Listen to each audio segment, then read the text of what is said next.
All right, we're live. So we're streaming from X, formerly known as Twitter, YouTube, our both YouTube channels, Isaac T. Ruiz and the Maverick Times YouTube, as well as Facebook from the Maverick Times page.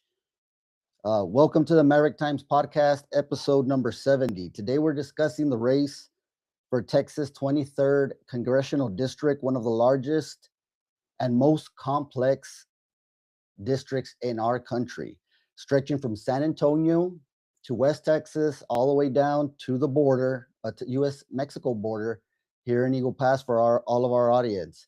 The district sits at the center of national debates on border security, infrastructure, water access, veteran services, and federal accountability. Our guest today is Keith Barton, a Republican candidate for Congressional District CD23. He is a U.S. Marine veteran, a father, and a first-time congressional candidate challenging incumbent Congressman Tony Gonzalez in the Republican Party. Keith says he is running to bring a stronger border enforcement, family court reform, fiscal discipline, and what he describes as real accountability in Washington, D.C. Let's bring him on. Keith, thank you for joining us here at the Maverick Times podcast. Hey, thank you so much for having me. Really appreciate it. No, absolutely. So I guess before we get started with the questions, it's kind of interesting how we kind of got in touch and everything. I know I told you about Tony Gonzalez and all that stuff. So we got a lot of good questions here to talk about. I know that Tony is he's an interesting congressman, to say the least, right? Yes, sir. But let's go ahead and get started. I know there's a lot of people eager to see what you bring to the table. So for listeners who may have been hearing your name for the first time, who is Keith Barton and what motivated you to run for Congress? Well, as you said in the intro, I spent 20 years in the Marine Corps. I'm a Mustang. So I started recon, then I was flying Huey helicopters, then I became a logistics officer and foreign advisor. And I've been doing logistics ever since. So in reality, I'm an operator. And that's the biggest thing. When I was looking at District 23 and the actions that were being taken were not being taken from an operator mindset, which is the only thing District 23 needs right now, is somebody who can get things done without asking for lots of money from Congress. And that's the problem, because District 23 usually does not get a lot of money from Congress, but there's so much waste and there's so much inefficiencies with how things are done. And I know that for a lot of people, it's a lot of freshman congressmen, it's hard to actually get things done because they just go straight towards the budget. But that's the difference with me, is because I am an operator, we can get so much done just by me getting people in the same room. So I looked at that, and it's just a recall for service. And I knew, I kind of went through all the issues that I wanted to do. And I said, you know what, 6 years, I can get this done in 3 terms. I could probably get it done in 4 terms and then have another term just to complete efficiencies. But there are just some basic fundamental things that we should be helping the people within District 23 get that they're not getting right now. And they're being ignored. They're completely being ignored right now, and it's not okay. And so, yeah, like I said, call for service again. Time to help. Awesome. District 23, we don't get too much funding down here. I know there's a lot of need. I'm from Eagle Pass, so Maverick County alone, I frequent Del Rio, Valverde County, and they're just as needed as just as us, our neighboring county, man. They have a lot of resources needed. So yeah, I hear that. You describe yourself as a Marine veteran.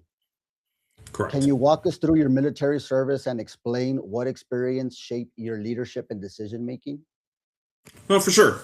So I was like I said, I was a recon Marine first. So that's that almost special operations type background without being special ops, because the recon Marines are owned completely by the Marine Corps. So, but I've seen that hard work. It was not an easy thing to earn, and I made sergeant.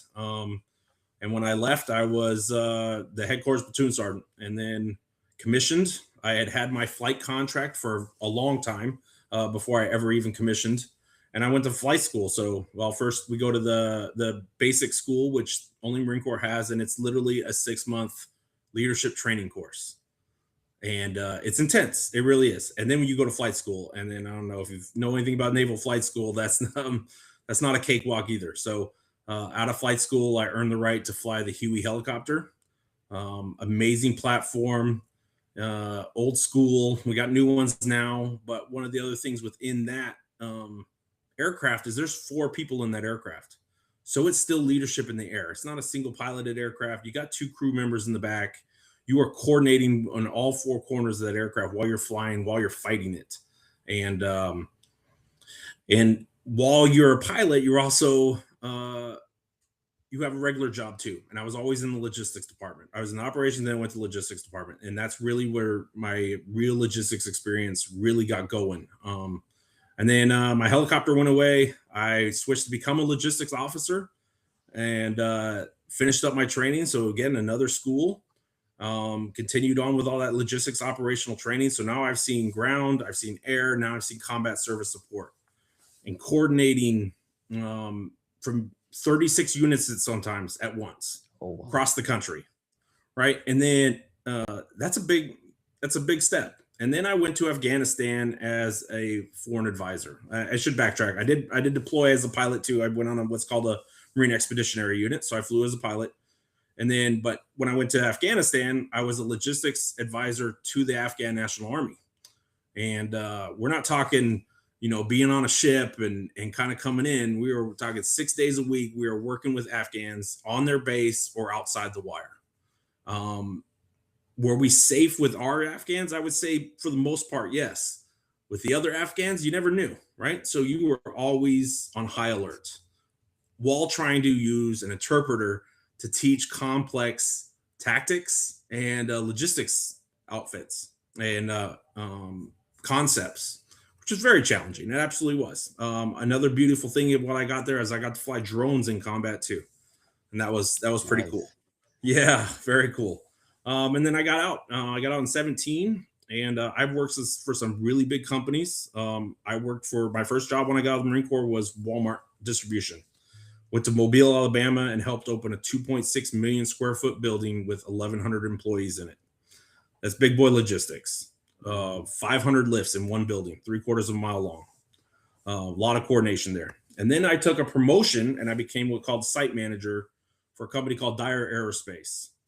And we provided all the logistics support for Airbus, building their A320 and A220 aircraft. So I had 179 employees working for me. 29 of them were managers, nearly 24-hour operations, 7 days a week out of 3 sites. A lot of coordination. And then, and that's what logistics is. I mean, it's operator mindset. And then I came here. Now I work for Holt Cat. And if you don't know Holt Cat, you're not paying attention, right? Owner of the San Antonio Spurs, in the construction field. But really what this gives me is, in my line of work, I'm a cost center. I don't create revenue for a company I'm working for. I actually cost them money. So my way of saving money is through efficiency, which is exactly what the government needs, right? Government's not a revenue creator either. It's just taxes, right? But we have inefficiencies everywhere.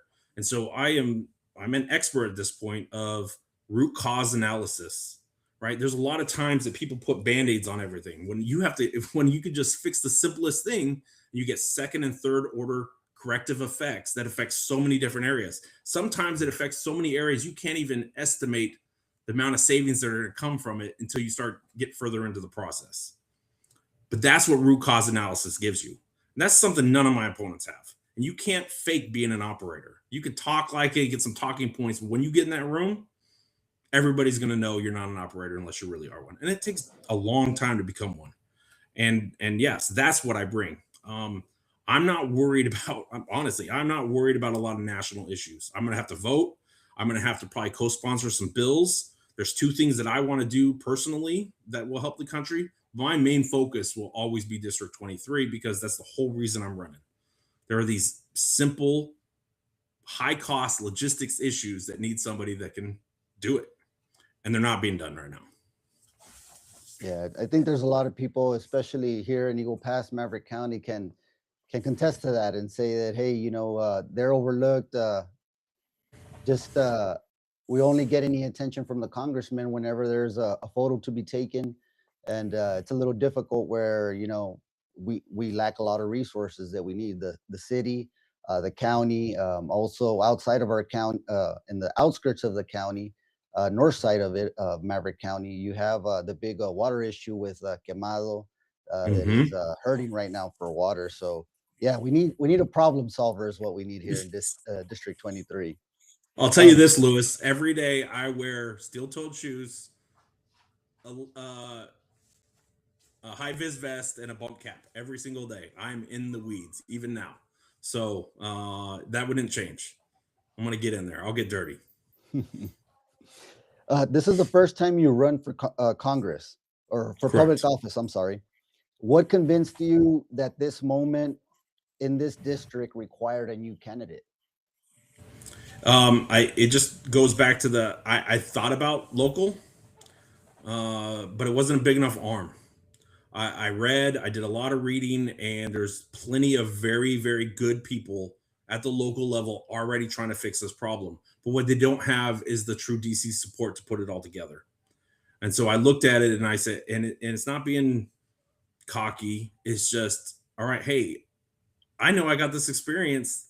I think I can bring something to the table. And I don't have to be, and that's the other beauty about being an operator. I don't have to be a subject matter expert. I have to know how to bring people together, look at the problem, and we talk through it as a group. And then we literally agree on whose action is what based on how much money. And that's just exactly how business works. That's exactly how logistics works. Man, Isaac, can you imagine if the government as a whole ran that way? It'd be crazy. Yeah. It would be crazy. But that was it. I realized that even a freshman congressman who knew how to do that, how to lift the lever of being a congressman, just to make people get in a room and talk, could do a lot. And so yeah, that was the final thing. I was like, okay, I'm doing this. Awesome, man. Awesome. So, some questions about directly the Congressional District 23. So, Texas Hmm. 23rd District is geographically, it's massive, it's It politically is. diverse. From your perspective, what are the top three issues facing residents today? So it's kind of three and a half. So I'm gonna put border and border towns together. Okay. So and that is the first priority. Okay. So awesome. We have significantly reduced the number of illegal crossings. Right. So that is working. But we are also seeing an uptick in Terrell County. Right. Mhm. Of this because there's it's not complete. Um, so my support for the border would be from a Marine Corps mindset. It's a defensive position. It needs constant improvement. It needs defense in depth, which we know that Holman's trying to do, but he needs continued support doing that. But we're talking about more funding for law enforcement, but more importantly, while we're still trying to figure out where how we do these physical barriers, they need ISR, they need surveillance for everything from cameras to drones. Okay, so that's the border. Support border security. They're doing an amazing job, but they need somebody on the ground that actually with them, not thinking about the border in between elections, but thinking about it at all times. But then the real priority is the towns. Okay, and then logistics. Well, we've never seen this before, right? So in logistics, we take a process that we that kind of matches and we'll adjust it. And so in my view, these border towns need to be treated like natural disaster areas. That's the same process. We know how to do that, right? We've done it so many times. So let's apply it to these towns. So security, more police funding. Absolutely. That is going to be a cost. There's no way around it. It has to be secure. But then there's infrastructure. Okay. There's been a lot of broken things that are not fixed, right? Just like I'm hearing about a wall made of containers instead of having a real wall.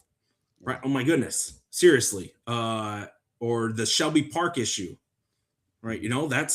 That's got to be made as a priority. But a lot of people will just throw money at this problem without diving into the details of where it needs to go, and then it gets spent inefficiently and on the wrong things. Right. So there is already money there. Yeah, we might need to ask for a little bit more, but I'm sure there's a lot we can do with what's currently there if we're doing it right. and efficiently. Sometimes you just got to negotiate the price, right? Yeah. Sometimes you because people are like, oh, we'll throw the money and they'll take the first couple bids and go. And I'm in construction now. You don't do that. Nope. No, we farm bids. And then I hear, a lot of border towns complaining, well, we need equipment and we can't afford the equipment. Well, government equipment is not ran as often as civilian equipment. That means other towns have it. That means there can be cross sharing.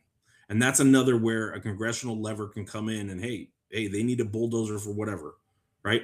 And that'll help reduce that cost and infrastructure. But then the most important part, and that's the people, okay? And this is where root cause comes in. District 23 is low income, low training. And I have a lot of plans to help that, okay? I hear we got a college that just got to a 4-year, right? Nice. That's a great thing. Absolutely. But the towns need vocational training. When your lot in life, if you stay in the town as the manager of a fast food restaurant, there's something wrong, especially in a district like 23 with so many advantages that we can take advantage of. And really, if we take advantage of them, it's just like the rest of Texas taking advantage of what's going on right now. Like, look at Dallas area and 126 headquarters that have now moved here. Now we're getting stock market. We're never going to see that in West Texas. But West Texas can do is energy, and more energy. Okay. So that's the next part. And it is removing, this doesn't cost money. It is removing red tape for those energy companies. And we start with the oil companies. They already got holes in the ground. And what do they do with the natural gas? They just dump it right back in the ground, right? Because they have too much red tape. They don't have support getting the equipment they need, right? That's another revenue stream. That is another bit of vocational training paid for by the oil companies for whole new infrastructure, whole new people without ever drilling another hole, right? And the South might not use natural gas a lot, but the North sure as heck does. Huge. And that is probably the easiest fix to start with, okay? Then I like to talk about the other renewable energy. I don't like wind farms. And I know most of West Texas does not like wind farms either, right? We're taking up prime land. It's not efficient to make. It doesn't push enough back into the grid. But what does, and I do like, but not how it's employed within District 23, is solar. Again, taking up prime land, and it's far away from the grid. But guess what? We got parking lots and we got buildings. We make it so that those solar panels absolutely get installed, but they go on top of buildings, and you create carports, you keep people's cars cool, and you get that solar directly into the grid. And it doesn't take up prime land, because guess what? Farming is huge, and I'm going to support the farmers. I grew up on a farm myself. I like to tell people I'm pretty cowboy. I know to keep my heels down and not touch the saddle horn. Okay, I raced. I hunted on horseback even. Okay, so I understand the people of West Texas, and I'm going to help their farmlands too. And then my next thing is, and it would take a long time, but it has to have somebody to start. And I know it's scary for people, but West Texas is primed for nuclear. And now I'm going to tell you why. Okay, so we got a lot of data farms coming in now because of all these new headquarters. The power grid across Texas needs more power. And yeah, there's a fight on the AI ones, but just these headquarters, those big data banks for all their information is huge. Okay. Nuclear has improved so much. What's our last time we had a nuclear incident? I was actually there right after. It was Tomodachi, Japan, 2011. Yeah. Right. Yeah. But that was because that nuclear power plant was near the ocean. It was hit with a tsunami.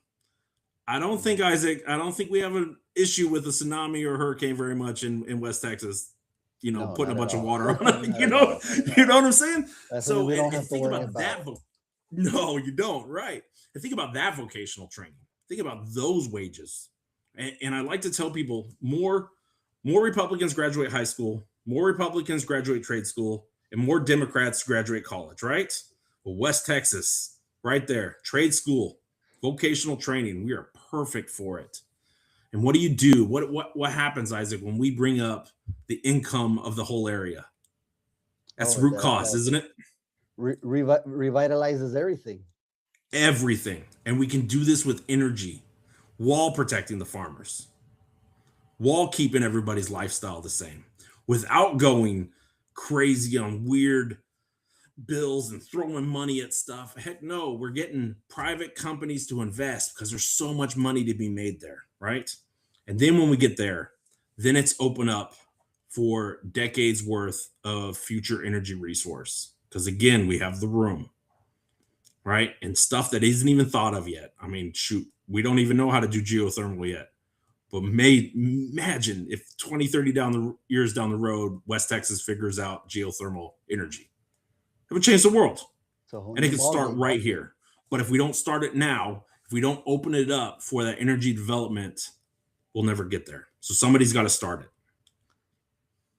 So that's my Absolutely, plan, man. absolutely. It's take the red tape away. Let's get everybody talking. Let's get real industry in here that West Texas can support, that also supports the rest of Texas and how they're growing. I like that. I like that. An aggressive strategy. And I think that you need to be thinking 10, 15 years in advance. Where are we going to be right now rather than just being reactive to situations in a proactive mindset? You set up everything to move forward for District 23. Um, Absolutely. And that's the whole idea of doing the natural gas first, because that's the first domino. Once you get that domino going, things start falling in place. Yeah, everything starts coming in. So, border security, it's usually used as a slogan. In Yes, practical it is. terms, what does effective border security look like for communities along the border? So, and we kind of already touched on it, but here's my thing. So, let's think about the cartels. They are a business with an illegal commodity. They're not stupid. That means the border from a defensive position always has to change. It is a never ending thing. And I like to tell people we need to treat the border like we would a college or a hospital. It's never done being built, it's never done being worked on, it's never done, the tactics are never done being changed. It needs the physical barriers of both either man made or physical made, surveillance, patrols, and choke points. And then you adjust it from there. But then here's the other thing about the border. I'm a logistics guy, right? We have a lot of technology. Yeah.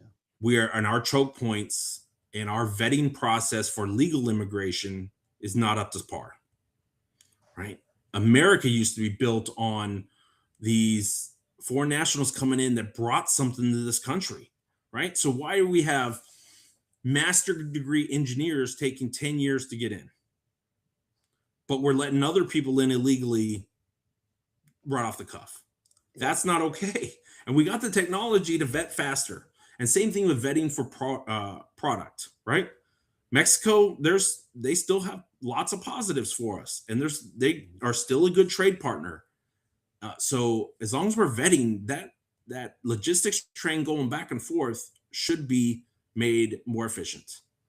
It helps everything, and we spend. And then if you think about the second and third order effects, when you make those things more efficient, you save money, right? We are spending way too much time. We can get more product, more people through the border legally while spending a fraction of the cost just by upgrading systems. And that's the other part of the border. Yeah, no, absolutely. I think that, especially in the border, we tend to get everything a little bit later, technology, equipment, any kind of system out there. And it's a thing that we've seen in the past couple of years that the border is at the forefront of our nation where it needs to be True statement. secured and it needs to be invested on very heavily by the federal government. I can't agree with you more there. Switching gears a little bit, water infrastructure remains a critical concern in South and West Texas. What role should Congress play in long-term water security for this region? So I that is another thing I've really hammering on. Because what has this current administration done? They've put more water into the system, but the system's broken. Um, in most of the country, if a water system is losing 10% water, fire alarms go off. West Texas, from leakage alone, can be up to 30%. That is, pun intended, money down the drain, right? Mhm. And I did the calculation. It's somewhere around $266 million a year just in water, not labor, not infrastructure, nothing that's just seeping into the ground. And what do? Instead of fixing those broken pipes, we shoved more water into the system. That money should have gone to the biggest leaks. Okay. And people don't realize this about West Texas is without earthquakes, some of the ground is softer, right? So it shifts. And some of those, that's why there's so many leaks. It's some of the old ones were not buried deep enough to stay cool either, right?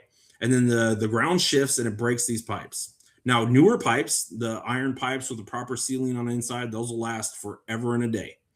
So you do this with a process called consumption. Stop throwing money into adding more water. You take that same money and you go to the major leaks first and you work on it. And when you go fix that leak, you have a designated distance from before and after. Since you're already digging the hole, you fix those pipes and you go consumption piece by piece by piece until you upgrade the system, because there will still be some old pipes that won't need to be replaced for a while because the ground isn't shifting there. But that's what's killing us. So with the population density of District 23, there's enough water in the system already to support that. It's just being leaked. And then the next part is evaporation. So a lot of West Texas has a lot of retention ponds that are built old school. They're not very deep and they're very wide. That is evaporation all day. Whereas newer retention ponds, we go a lot deeper and then we cover. So that would be, and that's an easy one. We'll worry about the old ones later, but any new ones need to be up to modern standards that can be covered.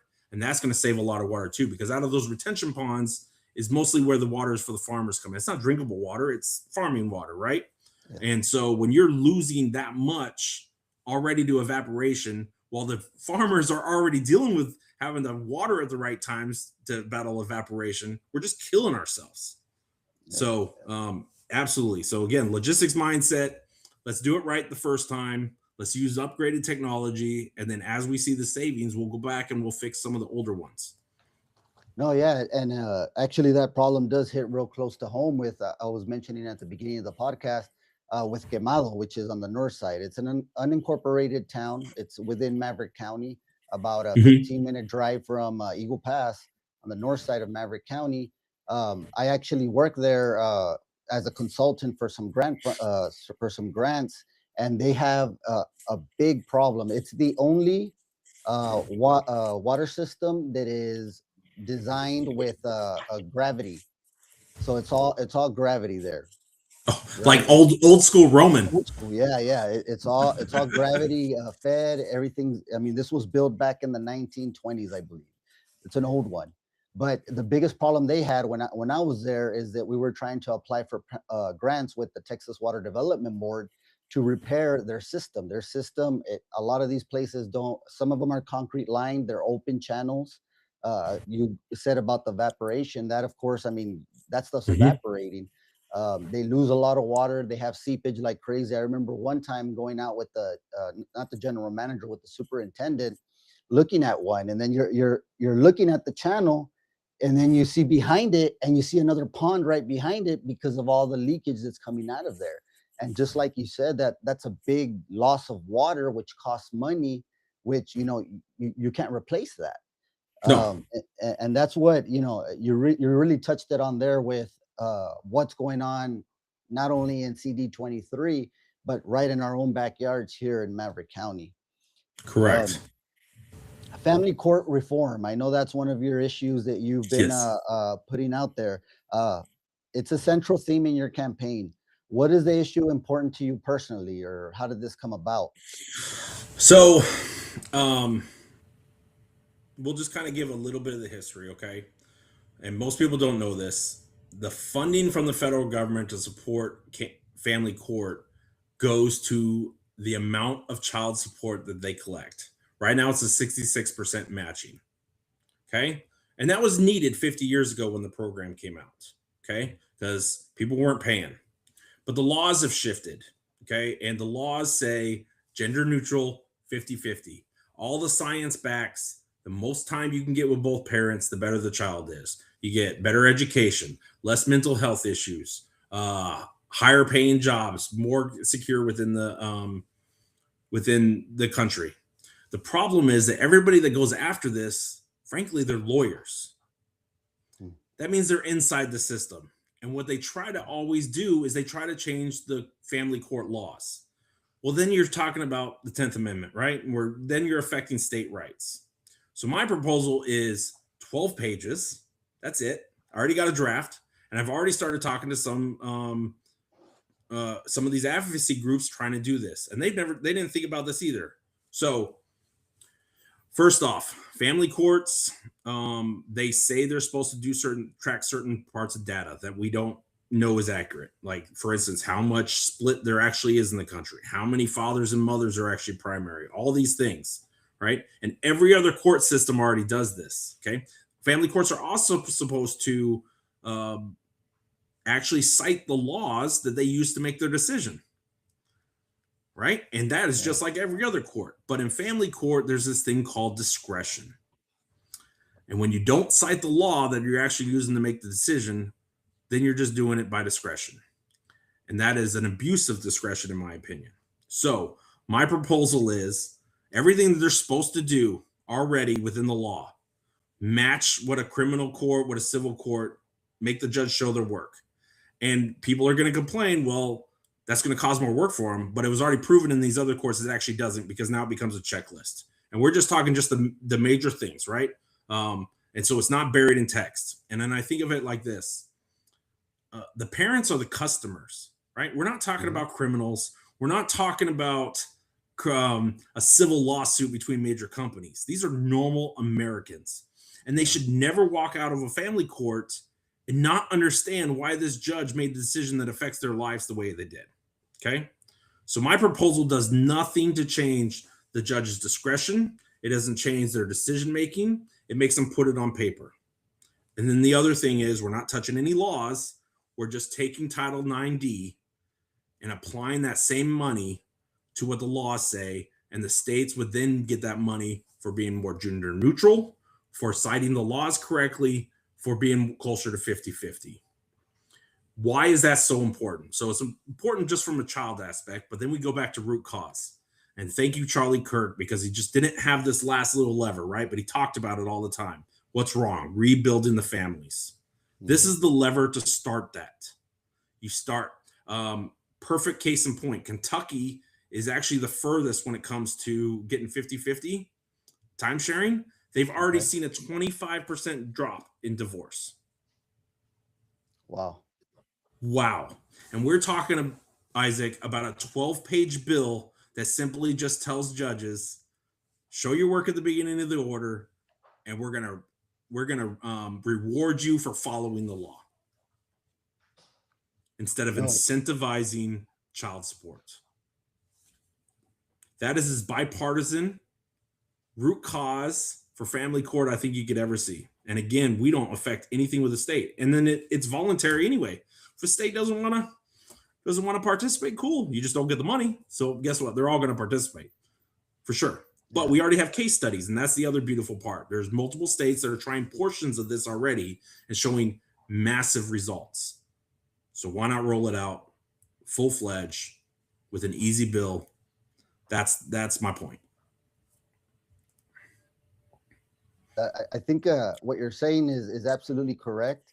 That does. I mean, Texas is different right now. We're hoping it shifts, right? But that is one of the concerns that many people do have is the equal parents. And you can see there's a lot of studies. I mean, you said so yourself that there's a lot of studies that the kids, they totally benefit from having both parents in their lives the equal amount of time, and every kid deserves that. Every kid deserves that. Absolutely. And, so how would you balance the parental rights with child safety, particularly in cases involving abuse or neglect? Okay, so that is actually part of it too. Okay, so part of the idea was, first off, uncontested cases don't count for the state's record. Okay, so if a parent doesn't show up, it's not going to go. The court can't do anything about trying to get closer to 50-50, right? And same thing with major abuse cases. But the caveat to that is also in there. The judge needs to show what evidence was presented to them, and if they didn't consider that child safety evidence, what law they used to not consider it. So again, just showing work, very short, but it puts it on paper. And so the states, yeah, if it's a bad domestic violence or whatever, and and they can justify it by the law, by their own state laws, they can be different all across, then that won't count against them for those funds. No, I think that's something that would definitely benefit, here in Texas, and especially it's just following how you said that Kentucky's over there. They're showing us that what's being done. I mean, why not follow what is working out there? Exactly. Absolutely. Um, as a veteran, where do you believe the federal government is falling short in serving former service members? So I've actually been in the VA system in 3 different states now. Um, doesn't mean Texas is perfect, but of the 3 states, Texas is definitely better. I'm actually saying there's a lot that other states could actually learn from the Texas system. Doesn't mean we stop, right? It is never a non, we're always going to try to keep improving it. And I think the biggest thing with just like any other government agency, those improvements need to come from, again, root cause analysis, looking for efficiencies sometimes, right?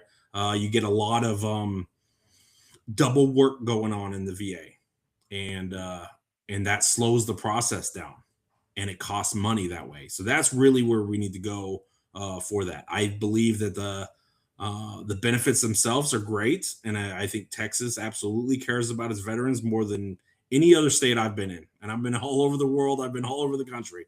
So I think that's the model. But we just, for Texas, we go after efficiency. For the rest of the country, we say, look at Texas, start copying. Awesome. I got to mention this. I mean, as I'm asking these questions, I have multiple questions, but when you're answering them, you're checking off all those questions that I have following up. So I appreciate that. You're making my job a little bit easier here. Let's hope No that problem. happens also in CD23, right? Yeah, Um, for sure. Absolutely. To see, governing philosophy and accountability is what we want to dive into next. What Okay. does fiscal responsibility mean to you when it comes to federal spending and national debt? I know we spoke a little bit about that, but can you elaborate? Yeah, so I think that the data, the accountability, the auditing does not go down far enough.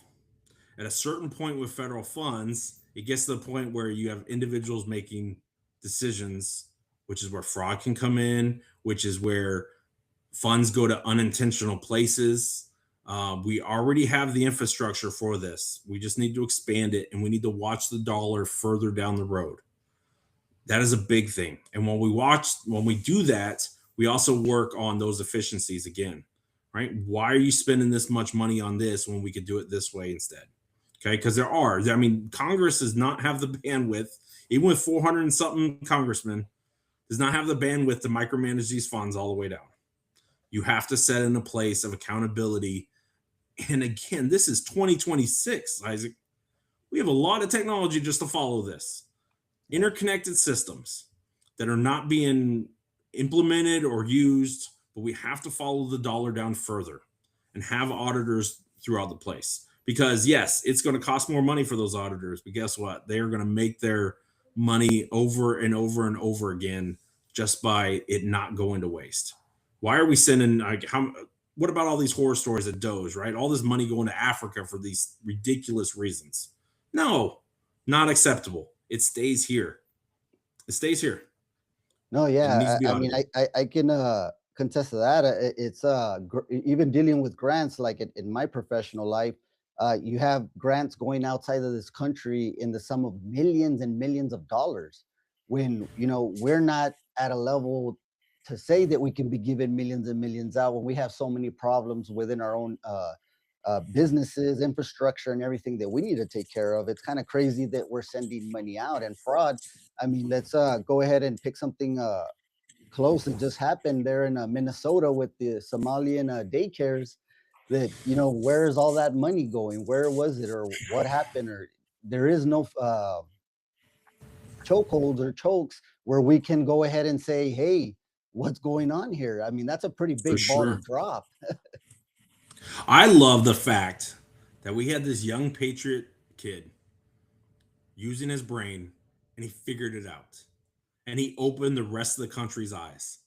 Mhm. just through thinking through it. And that is amazing. And those are the kinds of more people that we need in this country thinking about this kind of stuff and because there is no such thing, Isaac, as government money. No. It's taxpayer money. And we Yep. need to be responsible. And we can make it stretch so much further if we just treated it more like a business. That's it. Yeah, I totally agree with you on that. Are there any areas where you disagree with the Republican Party, with the Republicans' party current direction or leadership in Congress? Congress for sure. Okay. Um, I am a I hate the extreme right and extreme left. I hate the divide that is put in. I want to make decisions based on data. I want to make decisions based on, like I said, root cause. Let's dig in. We need shorter bills. Isaac, coming. Do you want to read an 800-page bill with 14 different subjects in it? Hell I no. I don't know who has time for that, really. No. Right. Bills should be about, uh, I get it, budget bills and stuff. Those are going to be big, but they're broken up. But when we're talking about fixing things, these need to be short Mhm. and where a normal, educated American person can read them and understand them. The legalese, right? Just, I mean, it's being written like a complex appeal court order. Nope. Yeah. We need, this is a direct, focused fix to this certain issue. And we've already done the vetting to where this issue, we assume at least, is going to help other issues. So I think if we can get there, we can start to come back together. And Congress is, again, they're so focused on all these extreme ideas and bills for these extreme ideas when we need to be thinking about the basic needs of the American people. That's what you need to be going after. No, The yeah, That's the I majority of agree. people, and regardless of any extreme ideas and trans people or whatever it is, you still are a person. You still need water. You still need your roads fixed. You still need to be safe. It doesn't matter what your ideology is. You need the ability for the pursuit of happiness, and that's where government's supposed to be focused on. It sounds like common sense stuff, right? Shut the front door. Common sense. um, how would you measure success if elected to Congress in your first term? With second and third order effects, I want to say 40 billion, and that's doable.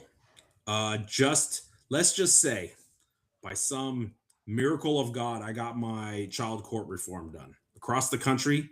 That's hundreds of billions of dollars saved, Yeah. hundreds of billions. So 40 billion, not with a logistics mindset, is nothing. Not with the budgets we're talking about. So that is my success. And then up to 60 the second year. I personally think I could beat it, but we're not going to go too far for the first term. I'll go a little once I understand the system a little bit better and how to work through it and how not to get trapped into the extreme ideologies. I'll bump those numbers up. But that's my goal, is to, and like I said, I don't think I need Congress for a lot of that. I really don't. I think it's just leadership with the current budgets that we have, working together as communities across District 23 and even the surrounding districts. There's no point that we can't talk. There's no point I can't call a state house member and say, "Hey, get on this meeting with me. Let's talk through this." Right? Nothing's stopping me. It used to happen that way a lot more, right? It just doesn't anymore. No, there's a big divide right now. Yes, sir. What does your support base look like so far? How important is grassroots funding to your campaign? It's extremely important and it's very low. Thank goodness for midterms. Most voters in midterms, they're the serious voters. So my online presence is ever growing. My support from my family and friends has been amazing. I'm doing the work. I'm running 3 businesses right now and campaigning. So I am all over the place. Plus, we got the family, but that's okay. Um, we're just making it happen for sure. So it's wonderful people like you bringing me on, helping me spread this out. I am I am up for. I have definitely applied for several packs and several endorsements through companies. Just talking to them, they've sent me surveys, so we're going to see how some of those kind of come out. Um, and then yeah, we'll just go from there. I'm gonna do my best, and frankly, if I don't win, well, guess what? Watch out, 2 years, I'm still coming. I ain't done. So I really think if I can get the support, people can hear my voice and just help me get to a runoff. You help me get to the runoff, I have a legitimate chance. If we can get, because let's face it, the primary is name recognition. The runoff is what do you bring to the table? Mhm. You Yeah, get well me to a said. runoff, people, then we'll really talk. Then we can really compare some of these candidates, right? And frankly, I'm the only one, man. I'm the only one in it for them. This is completely unselfish. I don't want to be a career politician. Like I said, I want 3 terms. It's just, it's what we're, that's what the house was designed for, Isaac, right? It wasn't designed for people to be there 30, 40 years. It's supposed to be constant Yeah. turnover. Oh yeah, That's and we it. have a lot of them in there that have been well past their welcome at Congress. I mean, what do they know about their district at that point, man? They're gone half the year in DC. It's not Absolutely. enough time, you know? So, yeah. What would you say to voters who are skeptical for first time candidates that are out there, don't have experience as an official, elected official? You have to look at their leadership. This is a leadership position, and that leadership is underutilized, right? Too many congressmen focus on writing bills. I have been in real world leadership positions, combat big businesses for over 25 years. I'm older than I look, Isaac. I am, I promise. So, We actually have a question coming in from sure. in the comments. They're asking, ZB07 is asking, how how does it feel about, oh, how do you feel about government surveillance on citizens, as Tony voted against requiring a warrant to spy on Americans? I absolutely think we should have warrants. Okay. Um, there, it is a, this is the difference between a democracy and a democratic republic. You cannot take our rights away. We have the Bill of Rights. We have these amendments. We have these rights as American citizens, and those are always protected. And you have your privacy at home on purpose. You need probable cause or you need a warrant. Okay. We're not talking about surveillance on a public area. I'm all about surveillance on a public area. I really am. That's where you catch the bad guys. Mhm. But every man's house is his castle. And that's it, right? 2A shall not be infringed. 1, I don't care what you say. You have that right. I'm going to ignore you. When you start calling me names, I'm going to could definitely ignore you, but you have that right. I don't have to agree with you, and I don't have to do what you say, but I'm going to protect your rights. I did that in the Marine Corps, and that's all this is to me. Again, I already signed, I mean, as an enlisted member, you sign you swear an oath to your service. As an officer, you swear an oath to the Constitution. I would just be signing a note or swearing an oath again to the Constitution. And that is important. That's the fundamentals. And I think people also forget that's where religion actually does come in. Yes, it's separation of church and state, but the morals and the original laws of this country are built with a Christian mindset. And there are several religions that match those same morals, right? Judaism is Yeah. perfect, right? Absolutely. But that's the moral backbone of our country. And yeah, we nope. Warrants, warrants, probable cause, follow the law. That's the biggest thing you're always going to hear me say, Isaac. All right, cool. This is a complicated situation. What does the law say? Yeah, Right? that's what they're Wait, there all right. for. Exactly. Stop making assumptions before the investigation's over. How about that? Let's finish the investigation. Let's let a judge, because that's their job, his, her, let the process finish, and then we'll deal with it. And I think also you go back to Reagan, right? Man, what a wonderful president. And talking about quit blaming society for the actions of individuals. We Mhm. have to get back there, man. You can't blame an entire group of people for a couple bad apples. You got to stop it. It's Yeah, not okay. Most Americans, I truly believe this in my heart, most Americans are good people. I agree with you. We have ZB. She elaborated a little bit. They elaborated a little bit. Tony also voted to fund federal vaccine tracking database. What's your stance on that? Oh man, I think I think that parents are supposed to be parents. I think parents and health workers are supposed to make their decisions with caveats. Those caveats is we need to educate parents more. You don't get a rule book when you become a parent, right? No. And doesn't we you If you not, don't nobody said one to me, right? yeah, no kidding, right? And it doesn't mean like we can force education, but people should be understanding. Even sometimes, even if you have to break it down simply, what is being put in their child, and that is the cause. That is the right of those parents. Do it now. There's other things that when I say caveats, I am a big supporter of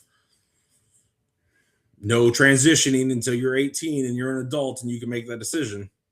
But when it comes to vaccinations, when it comes to major health decisions, and here's another thing on health decisions, the ability of a split home and one parent to be able to make those decisions without the other parent has to stop. Yeah. There are two minds in there. That child is half yours and half theirs. That is you both. You made that decision and you need to Yep. be doing that decision together. So, again, education, parents' decision. Um, I think that we really need to use science and really look at what vaccinations are truly needed still.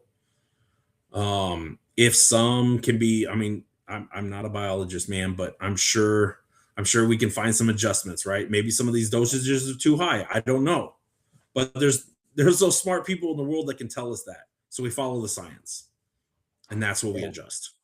Absolutely. And thank you to ZB for the questions coming in.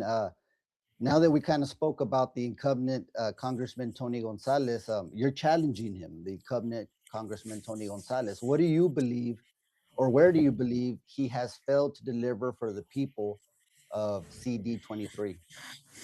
I think people forget that he was censured. He was censured by the Yeah. party, the only Republican to vote against border, and yet come election time, he's all border. I think that's unsatisfactory. The border is not an election topic. The border towns are certainly not an election topic.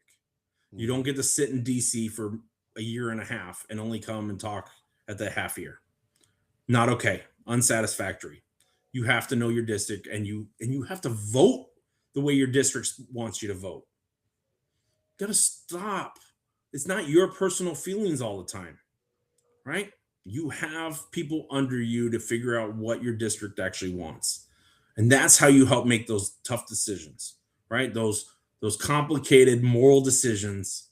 Okay, I don't know where to go on this. What does my district want? That's how you should roll, right? Do I need me personally? Do I need the district for these very fine tooth? Absolutely, I do through the subject matter experts, right? And that's why I'm Yeah. still including the district. We get there, we get to the point. I don't need to call everybody in the world because I know that I'm fixing it. But am I going to get their opinion when it comes to something I'm not even sure on myself? Absolutely, 100%, absolutely. And that's what he fails. That's not leadership, Isaac. Um, I tell my people all the time I learn more from them than they learn from me. Yeah. All the time. They are the subject matter experts. I'm the one setting the left and right lateral limits. I'm the ones guiding us in the direction and keeping us safe. But I trust my people to do their job and I supervise and they are part of my team. I'm not their boss, I'm their leader. That's the difference. Tony's a boss. I'm a leader. Oh yeah. And I'm glad you mentioned the century, because that was something that was, fought from him on his side through several people that are on his side. And it's kind of funny. I saw it unfold with several counties, and it was a fight in each and every Yeah. county. I mean, you had some strong people that believed he should be censured. They stuck up, they stood up, they fought for it. And the people that I do talk around in District 23, they always mention that Tony Gonzalez has his henchmen, his people. And those are the ones that would push back on the censorship. And you haven't heard too much about that in recent time. They did censure him, but do we hear about it now? We don't. So I'm glad you brought that up again. And Mhm. that is a congressman that got censured by the Republican Party, and it was something that started with each and every individual county that got together through their committees and voted for his censorship. So I Right. appreciate you bringing that up. And that makes me think, what are they going to do this time? Right? Mm. It was a close runoff last time. Was it because they only had two choices? I don't know. But if they can remember that and any of the other issues that we don't even need to get into, right? I'm not going to throw mud that way. Um, yeah, if and everybody, most people I talk to, they, especially outside of San Antonio, they completely agree. It's time for a change. So Do let's you change think it. do you think they need to redistrict CD23? Because it kind of seems to me West Texas, the border, is not really it's real different whenever you bring in San Antonio. It's a whole different ball game. It's like I mentioned before. It's very politically diverse uh, district. Now, do you think that it would totally change if we were to remove San Antonio from the district? Yeah, well, so you also got to remember, right? The goal of these districts is also population mass, right? What's their goal? Between 5 and 600,000 people. So if that's your goal, then your district going to be underrepresented, right? So I think that this current one is probably still an experimental stage, right? Because it was just done again, Yeah. right? So I think we need to let that roll for a little bit. You don't want to always make too many changes over and over and over again.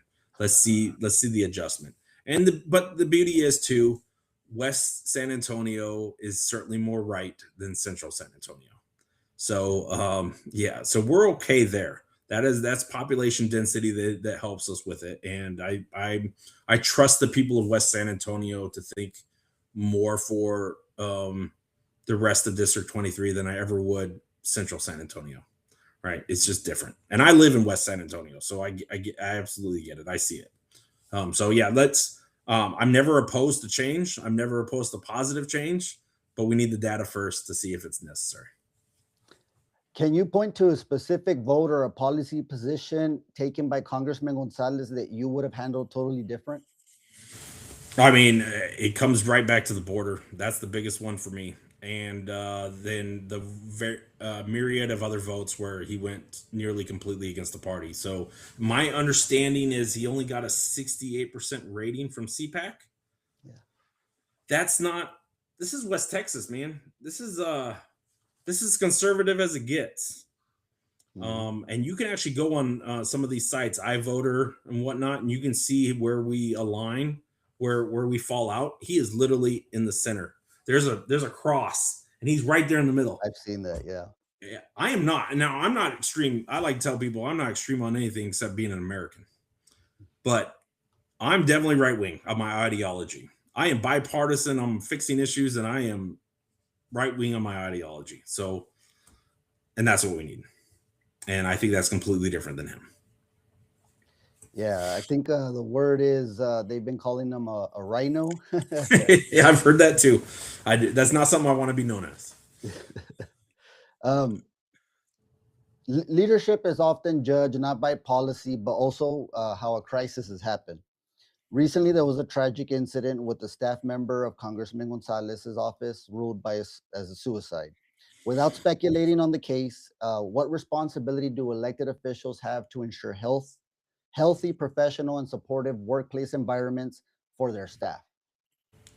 For their staff themselves. Okay, so from just that aspect, that's where I like intrusive leadership. And here, let me explain that.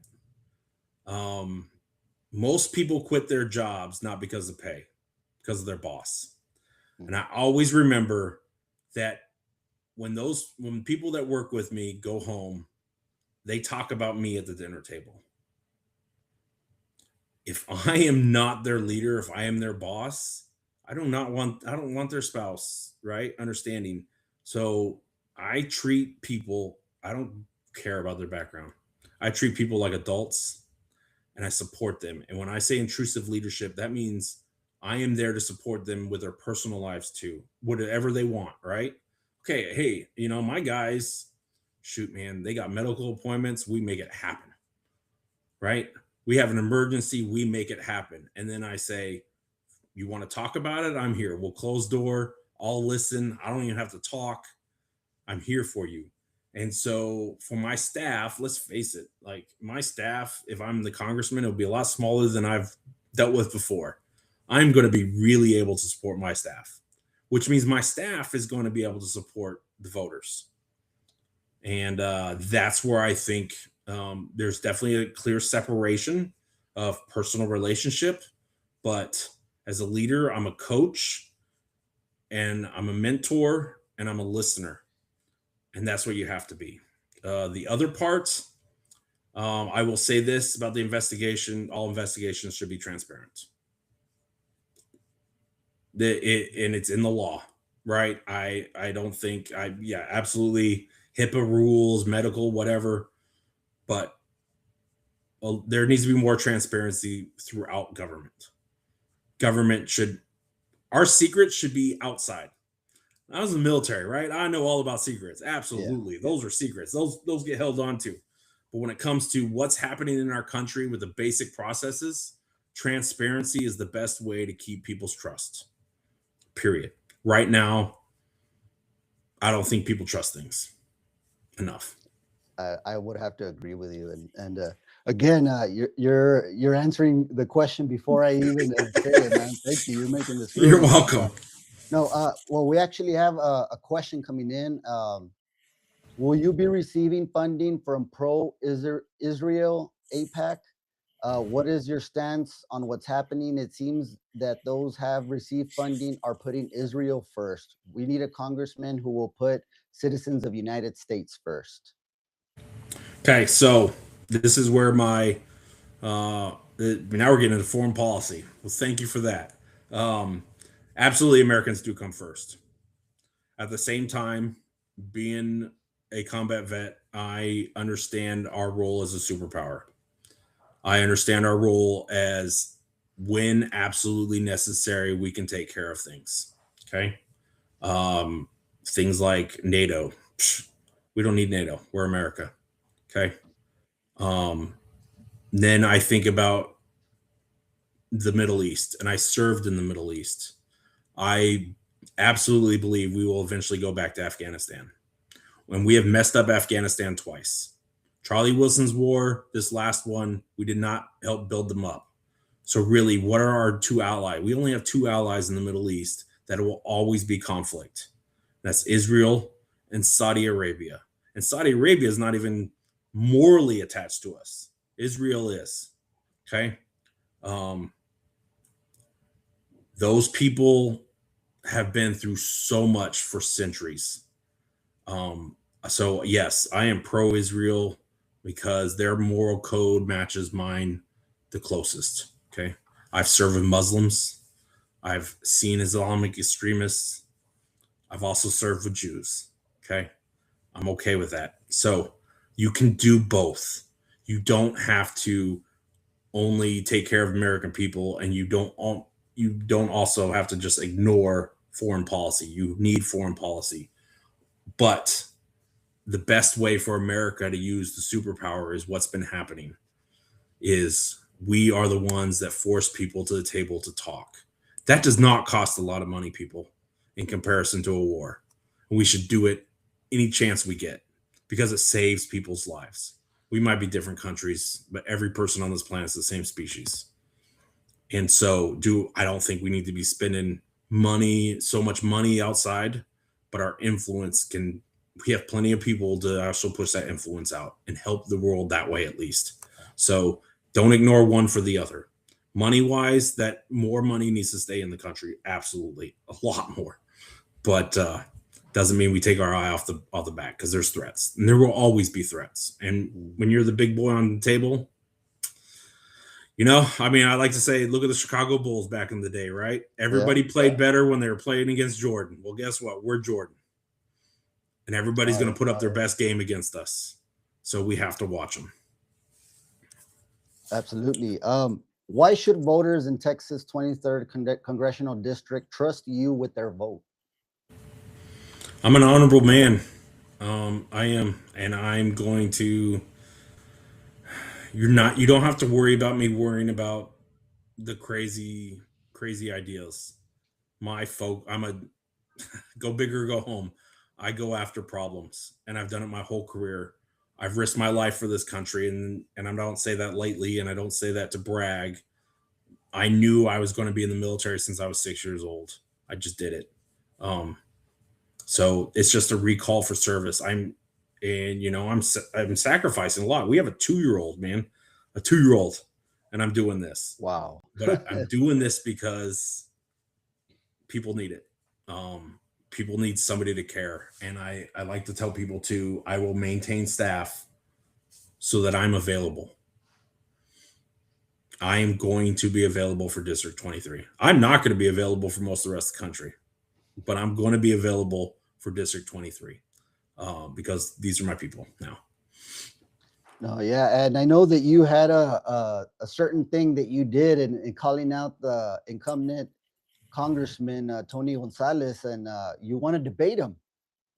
I You want do, to and bring? he missed his deadline, man. That offer is off the table, so it's time for everybody to spread that around. Like, if you want to go for office, you need to defend your positions. You need to take questions from your voters. You don't need photo ops. You need to actually listen. Great, we're going around, we're talking to chiefs of police and all that, and government officials. Absolutely, you got to do that. That's coordination. But when you're not hearing from your people, when you're not allowing your opponent to talk to, that's that's un-American. That's like that's like being a boxer that can still box and not having a title fight. Yeah. Not allowed, man. That's just not allowed. That's not the American way. You're hiding, and I don't like it. And guess what? You vote me in, I'll debate and I'll debate and I'll debate. And guess what? Maybe District 23 changes and my ideology doesn't work anymore.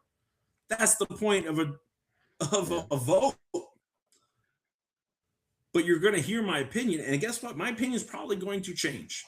It will change on as needs of the district change, and we'll go after the next problem, and that'll be my next priority because you're supposed to adjust, right? But I will always defend it, and and I'm not going to talk like a politician because I'm not a politician. You're going to hear me just like this. I'm an operator. So, yeah, that I don't think it's okay.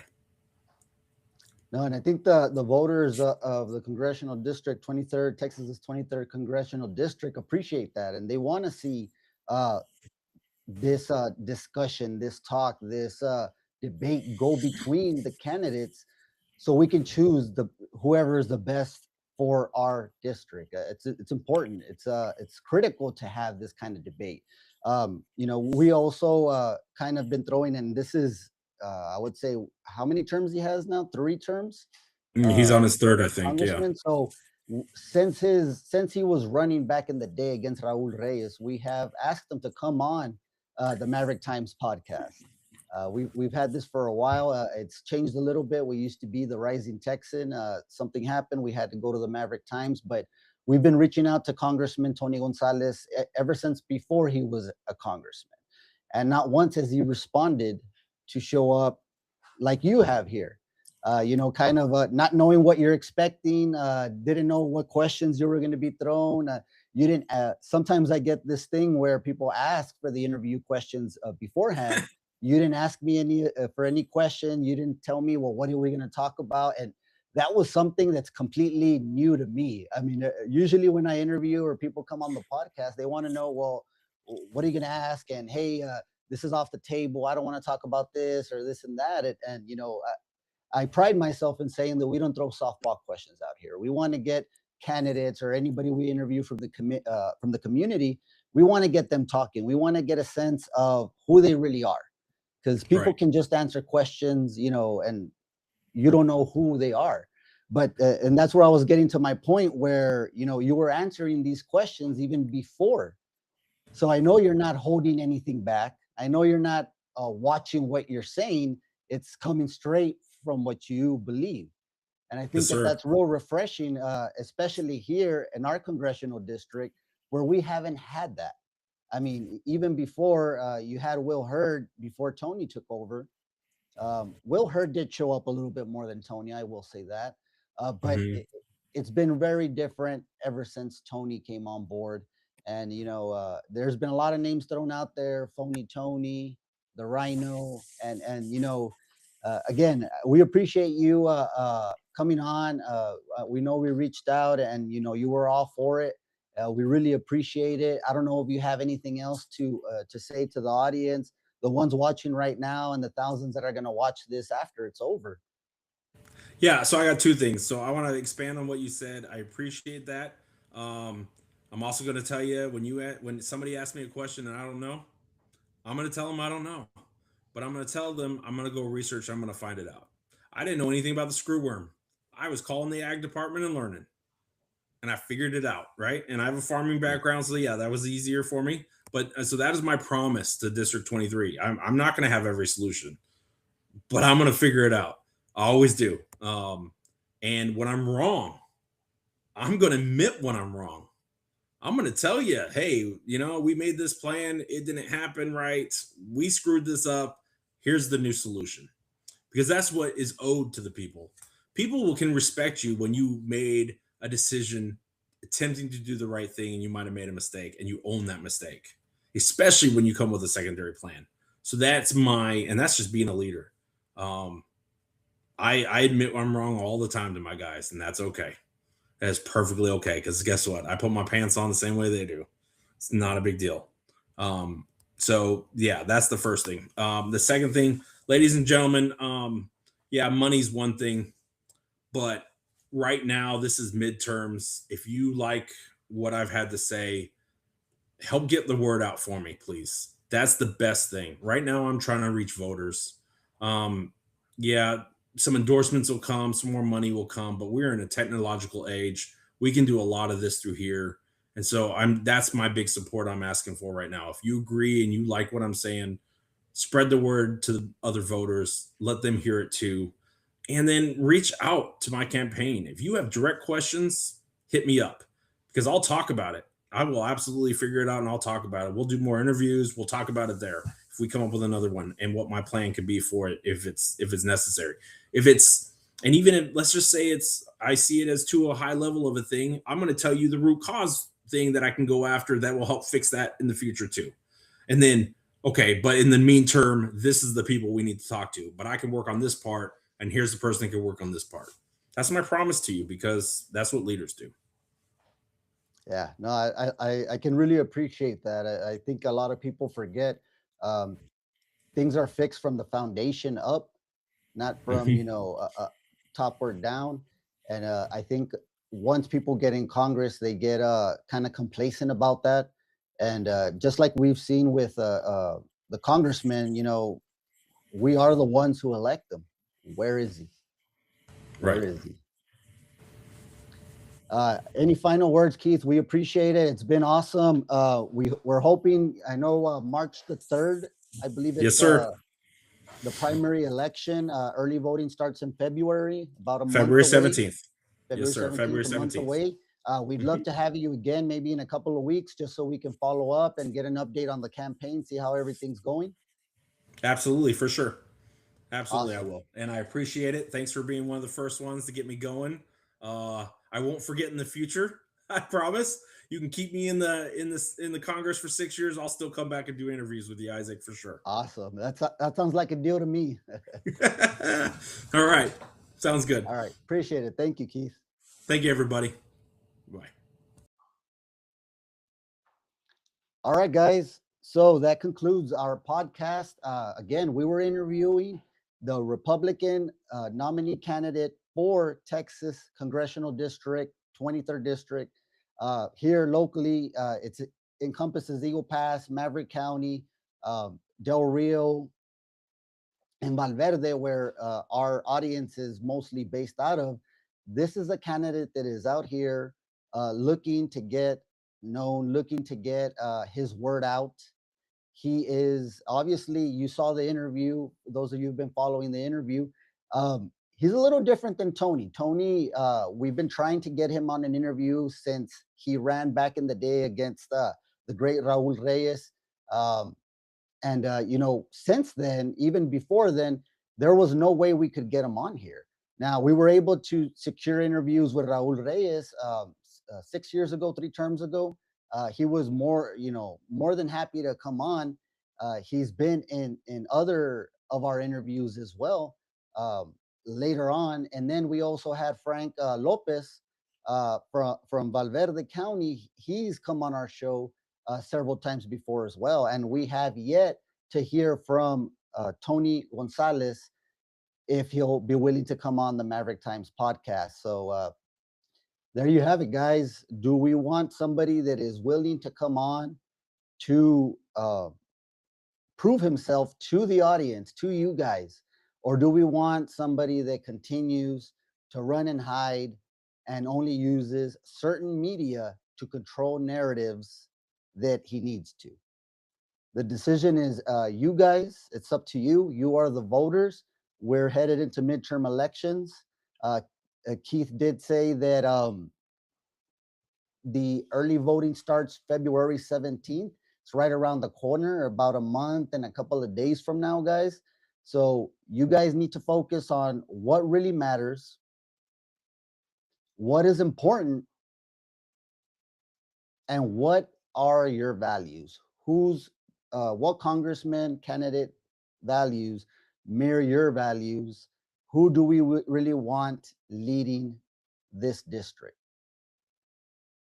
Thank you for joining us tonight, guys. This was the Maverick Times podcast, episode number 70, with a congressional candidate, nominee for Republican Party, Keith Barton. Thank you, guys. Till next time.